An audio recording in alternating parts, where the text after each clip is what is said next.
स्वागत छ यहाँहरूलाई। म रिवाज नेउपाने। आज हामी कक्षा 9 को पाठ 13 अन्तर्गत रहेको कार्बन र यसका यौगिकहरू भन्ने पाठ पढ्दैछौँ।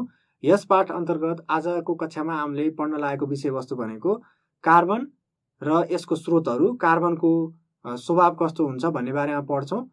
त्यसैगरी आजको कक्षा पढिसके पछाडि, आजको कक्षा तपाईले हेर्नु भइसके पछाडि तपाईहरूले कार्बनको स्रोतहरू कस्ता कस्ता हुन्छन् भन्ने कुराको बारेमा जानकारी हासिल गर्नुहुनेछ भनेदेखि कार्बनको स्वभाव चाहिँ कस्तो रहेको हुन्छ र कार्बनका यौगिकहरू कस्ता कस्ता यौगिकहरू कार्बनले बनाउन सक्छ भन्ने बारेमा चाहिँ तपाईहरूलाई प्रष्ट जानकारी हुनेछ भन्ने आशा गरेको छु। आजको कक्षा सुरु गरौँ। यस पाठ अन्तर्गत रहेर आज हामीले पढ्ने विषयवस्तु निम्न प्रकारको रहेको छ। सुरुमा हामीले कार्बनको एटोमिक स्ट्रक्चर अथवा कार्बनको परमाणु, यो परमाणु भनेको चाहिँ एटम भयो। यो कार्बनको परमाणु चाहिँ कसरी बनेको हुन्छ भन्ने बारेमा पढ्नेछौँ भनेदेखि दोस्रो भागमा गएर कार्बनका स्रोतहरू भनेर सोर्सेस अफ कार्बन भनेर पढ्नेछौँ। त्यसैगरी आजको कक्षाको तेस्रो भागमा तथा अन्तिम भागमा गएर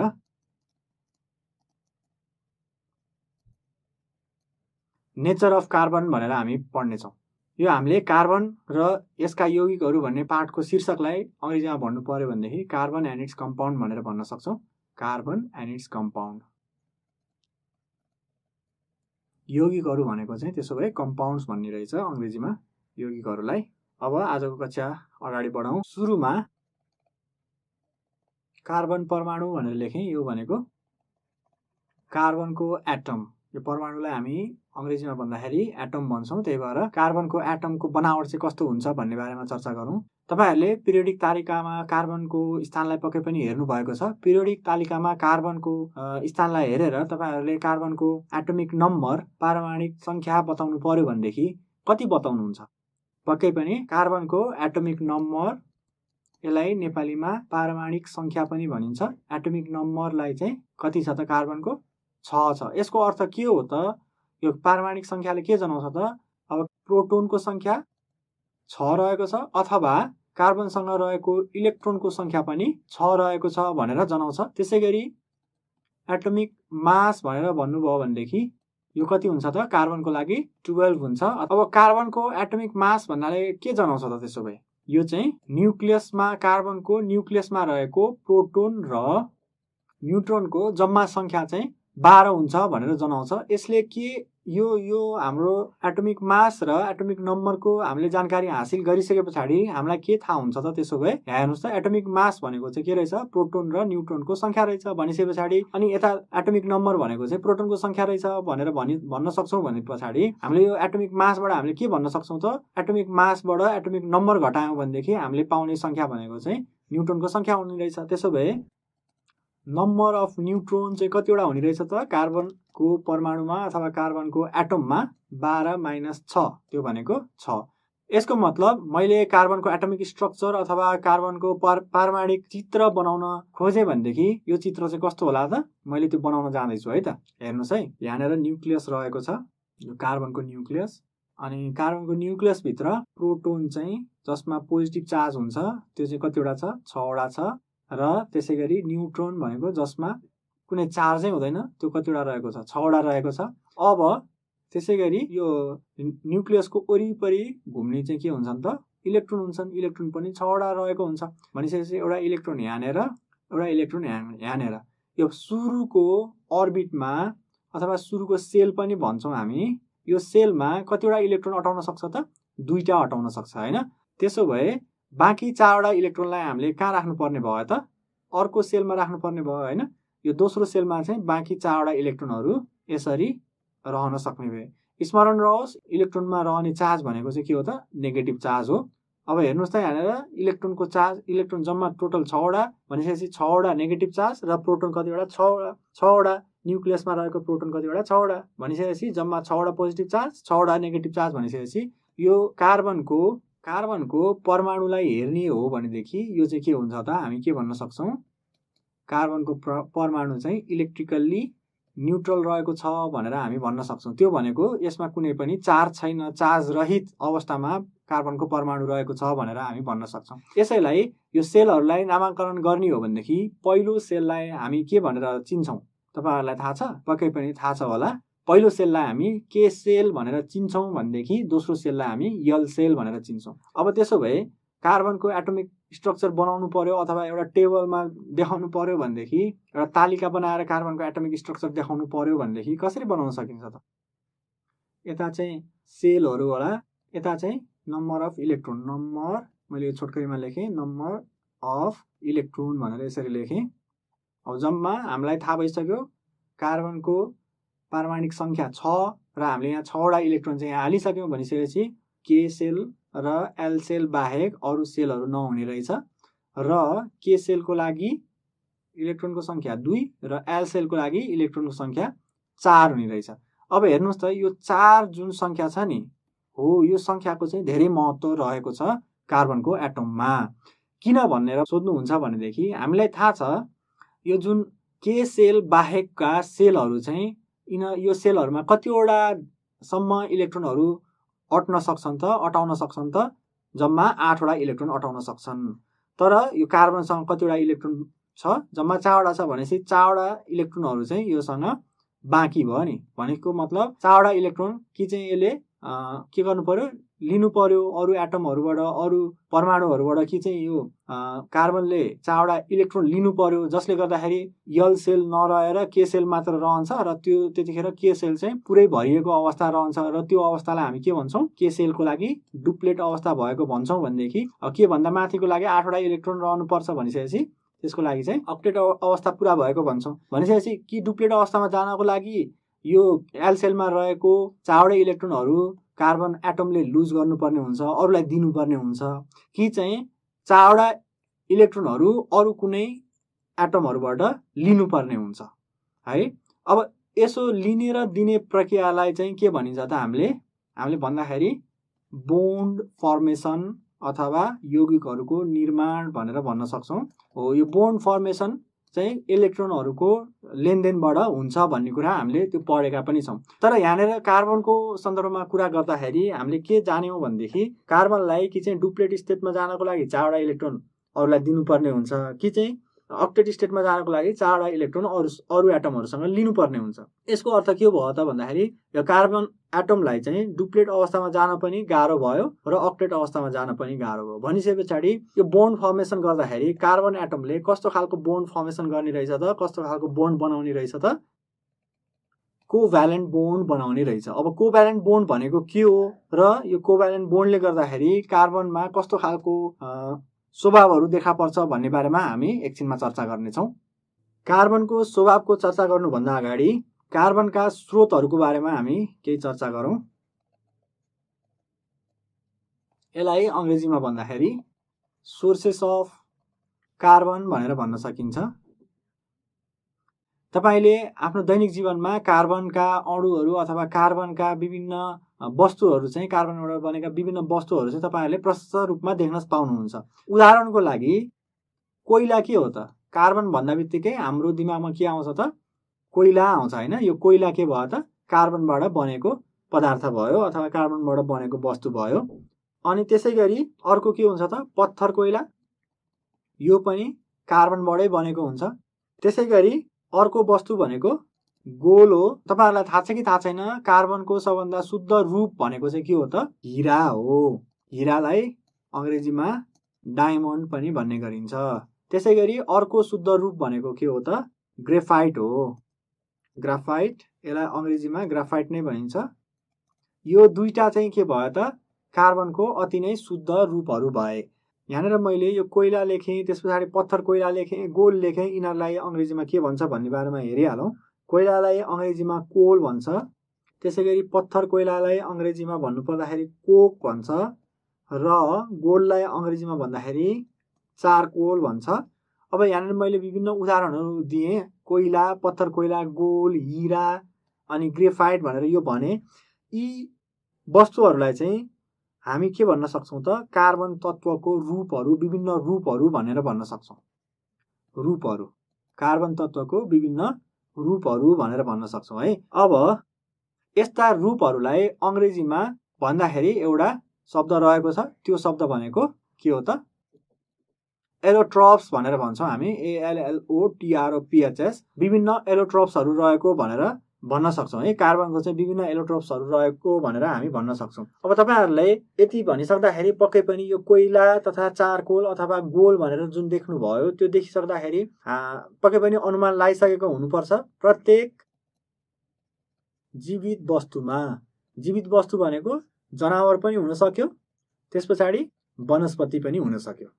प्रत्येक जीवित वस्तुहरूमा कार्बनको अंश पाइन्छ भनेर मैले यहाँ लेखेँ भनेदेखि तपाईँहरूलाई आपत्ति नहोला। किनभनेदेखि जस्तो उदाहरणको लागि यो वाक्यलाई हेर्दाखेरि उदाहरणको लागि एउटा काठ लियौँ र त्यो काठलाई एउटा काठ लियौँ, काठको टुक्रा लियौँ र यो काठलाई बाल्दियौँ, पछि आउने पदार्थ के हो त? पक्कै पनि यो चारकोल हो नि, कोइला हो नि, हामीले भन्ने गरेको कोइला हो नि होइन, कोइला अथवा चारकोल हो। यो पदार्थ जुन निस्कियो नि चारकोलको रूपमा, भनिसके पछाडि यहाँनिर यदि यो काठमा यदि कार्बन हुँदैन थियो भनेदेखि कोइला अथवा गोल चाहिँ निक्लिने थिएन हामीले काठलाई जलाइसके पछाडि। त्यसै गरी विभिन्न जनावरको, यो त भयो वनस्पतिको उदाहरण, विभिन्न जनावरहरूको अङ्गहरूमा पनि के हुन्छ त? यो कार्बनको मात्रा चाहिँ एकदमै धेरै रहेको हुन्छ। त्यसै गरी खाने पदार्थहरू जुन चाहिँ वनस्पतिबाट आएको हुन्छ, उदाहरणको लागि चिनी, चिनीलाई तपाईँले डढाउनु भयो भने के हुन्छ त? सुरुमा त्यो चिनी चाहिँ खैरो रङको बन्छ। चिनीलाई डढाउनु भयो भनेदेखि त्यो चिनी चाहिँ के हुन्छ त? सुरुमा खैरो रङको हुन्छ,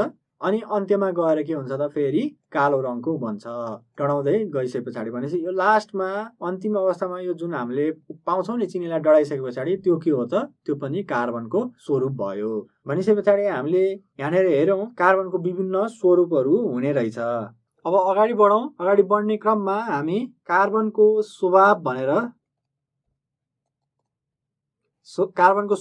कुरा गरौँ। यसलाई अङ्ग्रेजीमा लेख्दाखेरि नेचर अफ कार्बन भनेर भनिन्छ। अब यसमा कार्बनको स्वभावको कुरा गरिरहँदाखेरि दुईटा बुदामा म यो कार्बनको स्वभावलाई लेख्न चाहन्छु।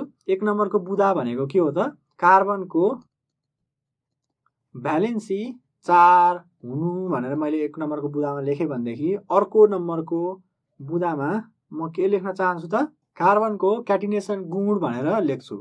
अब यो दुईटा भनेको के हो भन्ने बारेमा विस्तृत रूपमा छलफल गरौँ। एक नम्बरको बुदालाई लिएर चर्चा गर्दाखेरि अघि हामीले हेरिसक्यौँ कार्बनको न्युक्लियसमा प्रोटोन 6 वटा रहेका हुन्छन्। कार्बनको न्युक्लियसमा प्रोटोन 6 वटा रहेका हुन्छन्।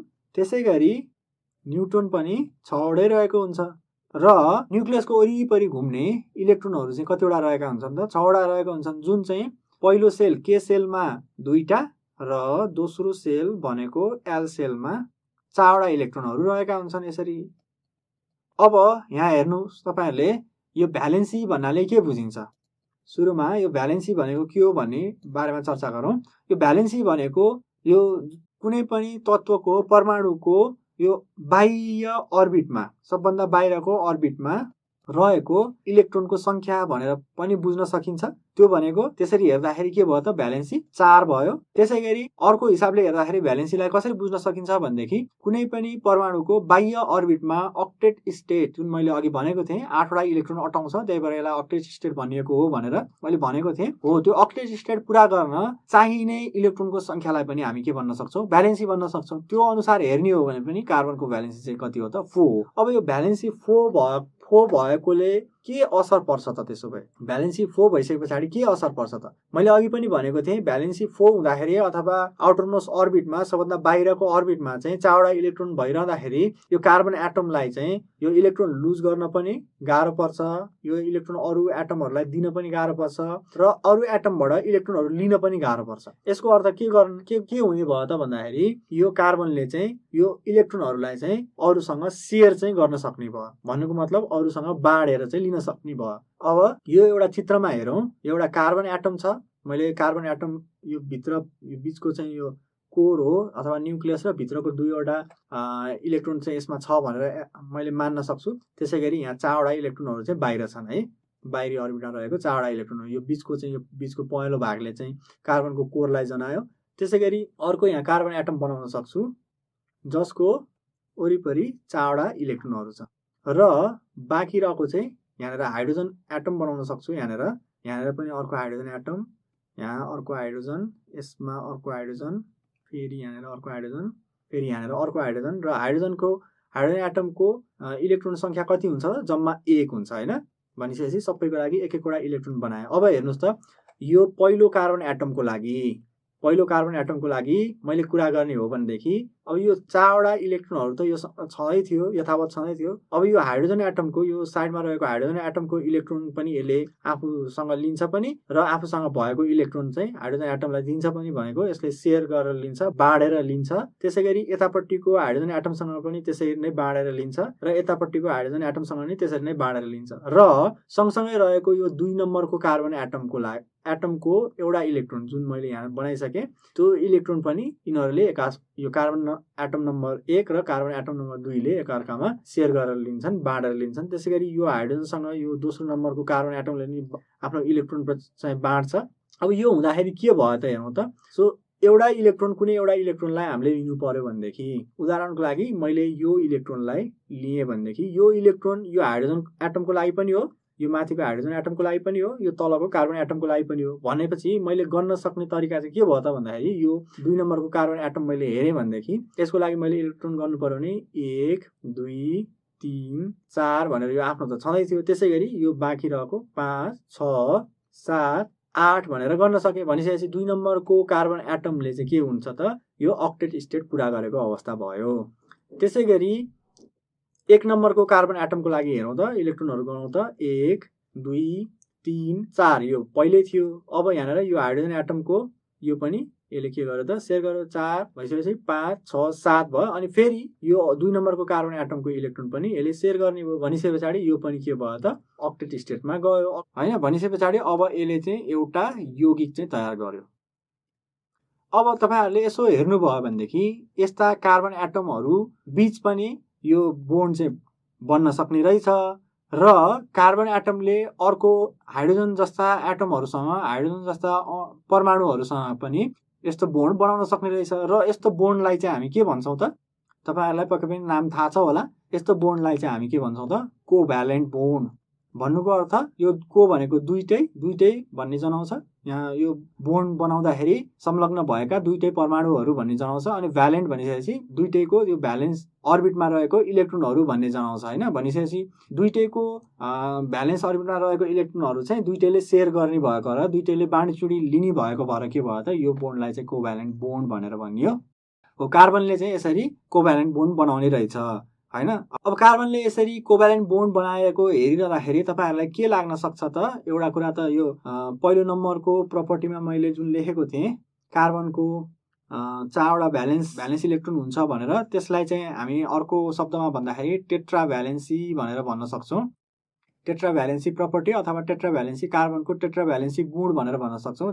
टेट्रा भनेको चाहिँ 4 भयो अनि भ्यालेन्सी भनेको भ्यालेन्सी नै भइहाल्यो है भनिसके पछाडी टेट्रा भ्यालेन्सी प्रपर्टी चाहिँ एउटा 1 नम्बरको प्रपर्टीमा थियो भनेदेखि अब यो टेट्रा भ्यालेन्सी प्रपर्टीलाई हामीले हेरिरहँदाखेरि हामीले के भन्न सक्छौं त भन्दाखेरि कार्बन एटमले विभिन्न अरु एटमहरुसँग चाहिँ थुप्रै किसिमको यौगिकहरु चाहिँ तयार गर्न सक्ने रहेछ। विभिन्न अरु एटमहरुसँग मिलेर थुप्रै किसिमको यौगिकहरु चाहिँ तयार गर्न सक्ने रहेछ हैन। त्यही भएर सबभन्दा धेरै कार्बनको यौगिकहरु चाहिँ प्रकृतिमा पाइने गर्दछन्।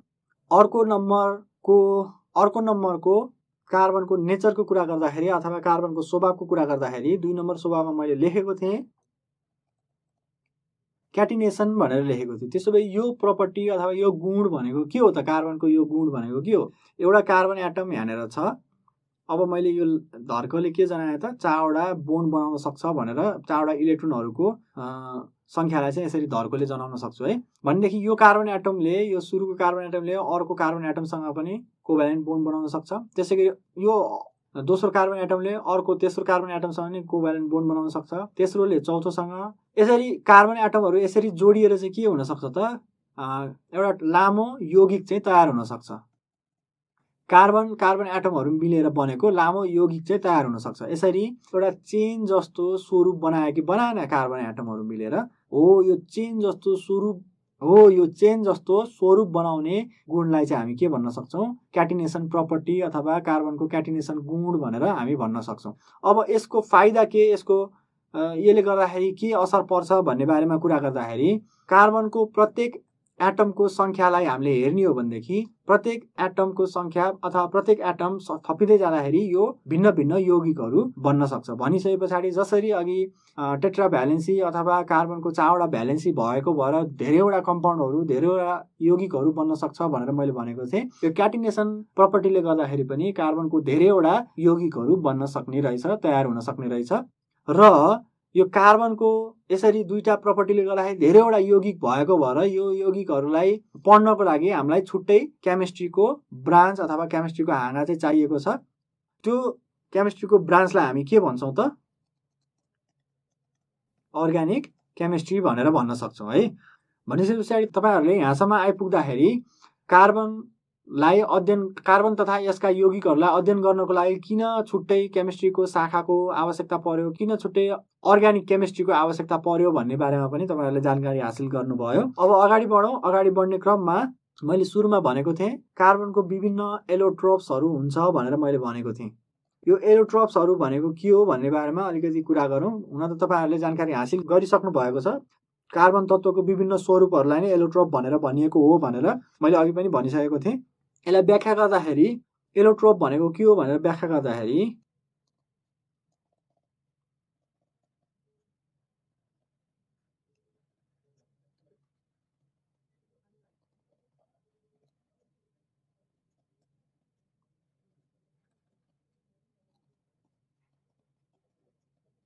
कार्बनको एलोट्रोपलाई मैले व्याख्या गर्ने हो भनेदेखि कसरी व्याख्या गर्न सक्छु त? त्यसो भए उही तत्त्वबाट निर्मित विभिन्न पदार्थहरू जसका एकै खालका रासायनिक गुणहरू हुन्छन् भने भौतिक गुणहरू फरक फरक हुन्छन् भनेर मैले व्याख्या गर्न सक्छु। उदाहरणको लागि यो के भनिएको हो भनेर उदाहरण तपाईँले खोज्नुहुन्छ भनेदेखि मैले यहाँ एउटा उदाहरण दिन जाँदैछु। एउटा चारकोल लिउँ। चारकोल भनेको एउटा कोइला लिउँ अथवा तपाईँहरूले पत्थर कोइला पनि लिन सक्नुहुन्छ। र एउटा डायमन्ड लिउँ। डायमन्ड भनेको के भयो त? हिरा। एउटा यो चाहिँ चारकोल भयो र अर्को यो चाहिँ के भयो त? डायमन्ड भयो। यो दुईटालाई हेर्दाखेरि यो चारकोल चम्किलो हुन्छ त? तपाईँहरूलाई के लाग्छ? चारकोल चम्किलो हुन्छ जस्तो लाग्छ? पक्कै पनि चारकोल के हुँदैन त? चम्किलो हुँदैन। यो कालो रङको हुन्छ। भनेदेखि डायमन्डलाई तपाईँहरूले यदि हेर्ने हो भने के हुन्छ त? डायमन्ड के हुन्छ? चम्किलो हुन्छ। अब यो चारकोल कालो हुनु र डायमन्ड चम्किलो हुनु भनेको के हो त? यसको भौतिक गुणहरू चाहिँ के पर्यो? फरक फरक भयो। तर यदि हामीले चारकोललाई हावा भएको ठाउँमा अथवा अक्सिजन भएको ठाउँमा बाल्ने हो भनेदेखि चारकोलले के बनाउँछ त? कार्बन डाइअक्साइड बनाउँछ। त्यसै गरी डायमन्डलाई पनि अथवा हिरालाई पनि एकदम बेसी तताउने हो भनेदेखि हावाको उपस्थितिमा अथवा अक्सिजनको उपस्थितिमा हामीले हिरालाई पनि तताउने हो भनेदेखि हिराले पनि बनाउने तत्त्व भनेको के हो? कार्बन डाइअक्साइडै हो।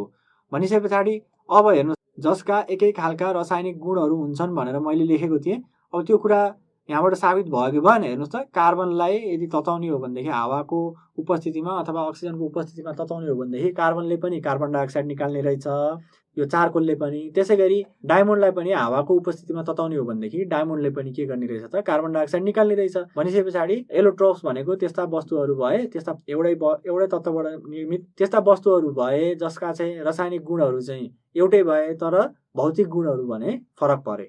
अब कार्बनको एलोट्रोपलाई हामीले सरसर्ती हेर्ने हो भनेदेखि कार्बनका एलोट्रोप्सहरू कति प्रकारका हुन्छन् भनेर हेर्ने हो भनेदेखि यसलाई एउटा चार्ट तयार गर्न जाँदैछु। एलोट्रोप्स अफ कार्बन भनेर यस अन्तर्गत क्रिस्टलाइन स्ट्रक्चर अथवा मणिको अवस्था भनेर मैले भन्न सक्छु भनेदेखि, त्यसै गरी अर्कोतिर मैले के भन्न सक्छु? धुलो भएको अवस्था अथवा एमोर्फस भनेर भन्न सक्छु। यो भनेको धुलो अवस्था भनेर वर्गीकरण गर्न सक्छु। यो कार्बनको एलोट्रोप्सहरूलाई मैले त्यसो भए क्रिस्टलाइन र एमोर्फस भनेर दुईवटा वर्गमा वर्गीकरण गर्न सक्ने रहेछु। अब क्रिस्टलाइन अवस्थाको चाहिँ उदाहरण दिनु पर्यो भनेदेखि तपाईँहरूले थाहा पाइसक्नु भएको छ।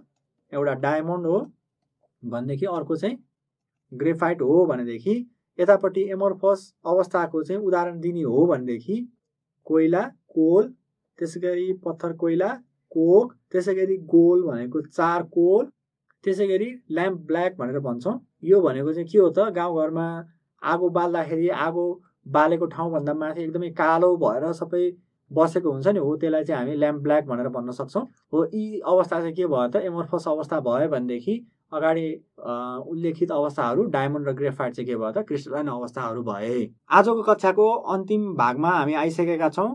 आजको कक्षामा पढेका कुराहरूलाई सरसर्ती एकचोटि फेरि पुनरावलोकन गरौँ। आज पढेको कुराहरूमा सुरुमा कार्बनको परमाणु भनेर कार्बनको एटम चाहिँ कस्तो हुन्छ भनेर मैले त्यसको विस्तृत जानकारी दिएको थिएँ। त्यसमा चाहिँ इलेक्ट्रोन, प्रोटोन र न्युट्रोनको अवस्थाहरू कस्तो कस्तो रहेको हुन्छ भन्ने बारेमा पनि मैले चर्चा गरेको थिएँ। त्यसै गरी कार्बनको एटममा इलेक्ट्रोनहरू कसरी बसेका हुन्छन्, इलेक्ट्रोनहरू कुन कुन सेलमा कति कति रहेका हुन्छन् भन्ने बारेमा पनि चर्चा गरेको थिएँ। त्यस अन्तर्गत के सेलमा 2वटा इलेक्ट्रोनहरू हुन्छ र एल सेलमा 4वटा इलेक्ट्रोनहरू हुन्छ भनेर मैले भनेको थिएँ। त्यसै गरी कार्बनका विभिन्न स्रोतहरूको बारेमा चर्चा गऱ्यौँ, जस अन्तर्गत हरेक जीवित वस्तुमा चाहिँ कार्बन पाउन सकिन्छ भन्ने कुरा मैले गरेको थिएँ। त्यसै गरी अर्को भागमा आएर हामीले कार्बनको स्वभावको बारेमा चर्चा गऱ्यौँ। यो कार्बनको स्वभावको बारेमा चर्चा गरिरहँदाखेरि 2वटा गुणहरू मैले उठान गरेको थिएँ कार्बनको। त्यो भनेको एउटा चाहिँ कार्बनको एउटा गुण भनेको चाहिँ के थियो त, क्याटिनेसन प्रपर्टी अथवा यो चेन, लामो चेन बनाउने गुण भनेर मैले भनेको थिएँ। भनेदेखि अर्को प्रपर्टी अथवा अर्को गुण भनेको चाहिँ 4वटा भ्यालेन्सी भएको अथवा टेट्रा भ्यालेन्सी भनेर मैले भनेको थिएँ। त्यो 2वटा गुणहरूमा आधारित रहेर मैले कार्बनको स्वभावलाई व्याख्या गर्ने कोसिस गरेको थिएँ। आजको कक्षा सकिएको छ। जानुभन्दा अगाडि तपाईँहरूलाई गृह कार्य गर्नको लागि केही प्रश्नहरू छोडेर जाँदैछु। प्रश्नहरू निम्न अनुसार रहेका छन्। 1 नम्बरको प्रश्न, कार्बन एटमको इलेक्ट्रोनिक कन्फिगरेसन बनाउनुहोस् भनेर मैले लेखेको छु। यो इलेक्ट्रोनिक कन्फिगरेसन भनेको के हो भनेदेखि एउटा एटममा यो कार्बन एटममा इलेक्ट्रोनहरू कसरी रहेका छन् भन्ने कुराको तपाईँले यहाँ जानकारी दिनु पर्यो। यसमा कुन सेलमा कतिवटा इलेक्ट्रोनहरू रहेको छ भनेर तपाईँहरूले लेख्न सक्नुहुन्छ। त्यसै गरी दोस्रो नम्बर प्रश्नमा कार्बनका स्रोतहरू के हुन सक्छन्। तेस्रो नम्बरको प्रश्न, क्याटिनेसन गुण भन्नाले के बुझिन्छ। चौथो नम्बरको प्रश्न, कार्बनको टेट्रा भ्यालेन्सी हुनाले के हुन्छ। यो चाहिँ मैले मुख्यतः कार्बनको यो टेट्रा भ्यालेन्सी भइसके पछाडि विभिन्न अणु अथवा परमाणुहरूसँग चाहिँ कार्बनले जुन कोभ्यालेन्ट बोन्ड बनाउन सक्छ नि, हो त्योसँग चाहिँ मैले फोकस गरेर यो प्रश्न तयार गरेको छु। त्यसै गरी 5 नम्बरको प्रश्न, एलोट्रोप्स भनेको के हो। कार्बनको एलोट्रोप्सलाई कति प्रकारमा विभाजन गर्न सकिन्छ। जाँदै अन्तिममा एउटा छोटो जानकारी म दिन चाहदैछु। जुन एलोट्रोप्स, कार्बनको विभिन्न एलोट्रोप्सहरू हुन्छ भने नि, हो त्यो एलोट्रोप्स बन्ने गुणलाई चाहिँ हामी के भन्न सक्छौँ अथवा त्यो बन्ने प्रक्रियालाई चाहिँ हामी के भन्न सक्छौँ त, एलोट्रोफी भनेर भन्न सक्छौँ। यो एउटा छोटो जानकारी रहेको थियो। र अन्त्यमा तपाईँहरूलाई पक्कै पनि आजको कक्षा एकदम उपलब्धिमूलक रह्यो भन्ने आशा गरेको छु। यदि तपाईँहरूलाई कुनै प्रश्न तथा सल्लाह सुझाव हामीलाई पठाउन मन छ भनेदेखि त्यसको लागि आवश्यक पर्ने इमेल ठेगाना निम्न अनुसार रहेको छ। learning@dearwork.edu.np यो इमेल ठेगानामा गएर तपाईँहरूले आफूलाई लागेको जिज्ञासा तथा सल्लाह सुझावहरू हामीलाई पठाउन सक्नुहुनेछ। यति भन्दै आजको कक्षा सकिएको छ। धन्यवाद।